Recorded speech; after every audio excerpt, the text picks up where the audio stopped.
বাংলাদেশ চিন্ময় প্রভুকে সমস্ত পদ থেকে বরখাস্ত করেছে এবং তার সঙ্গে কোনো অ্যাসোসিয়েশন অর্থাৎ তার যে কার্যকলাপ তার সঙ্গে নিজেকে অ্যাসোসিয়েট তারা মানে ইসকন যে অ্যাসোসিয়েট নয় সেটা বলেছে বিবৃতি দিয়ে। দেখুন, প্রথম কথা হচ্ছে ইসকন কি করেছে সেটা কোনো আমাদের ধর্তব্যের বিষয় নয়।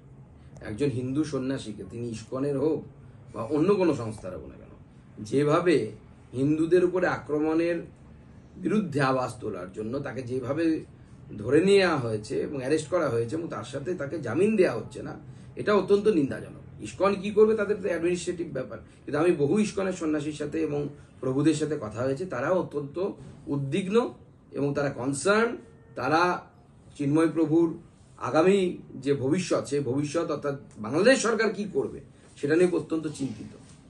দাদা, ইন্ডিয়া জোটের বৈঠকে তৃণমূল কংগ্রেস যাচ্ছে না। তারা স্পষ্ট জানিয়ে দিয়েছে যে কংগ্রেস যে নীতি ঘোষণা করছে অর্থাৎ আদানি ইস্যু, সেই আদানি ইস্যু তৃণমূল কংগ্রেস তুলবে না।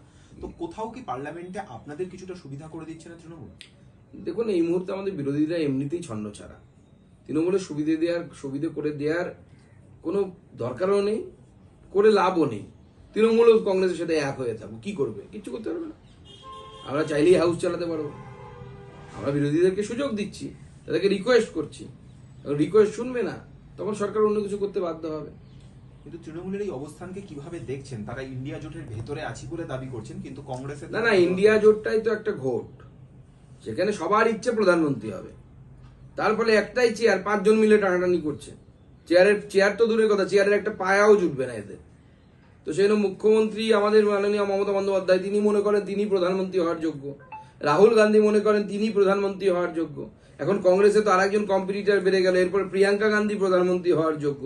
ওদিকে অখিলেশ যাদব আছেন, তিনি প্রধানমন্ত্রী হওয়ার যোগ্য। শরদ পাওয়ার আছেন, তিনি প্রধানমন্ত্রী হওয়ার যোগ্য মনে করেন নিজেদেরকে। এরকম একাধিক নেতা নেতৃত্ব আছে। এবার হেমন্ত সোরেন ভোটে জিতলেন, চতুর্থবারের জন্য মুখ্যমন্ত্রী হলেন, তিনি যোগ্য হয়ে যাবেন। কেজরিওয়াল সাহেব আছেন। তো অতি সন্ন্যাসীতে গাজন নষ্ট হয়, সেটাই হচ্ছে।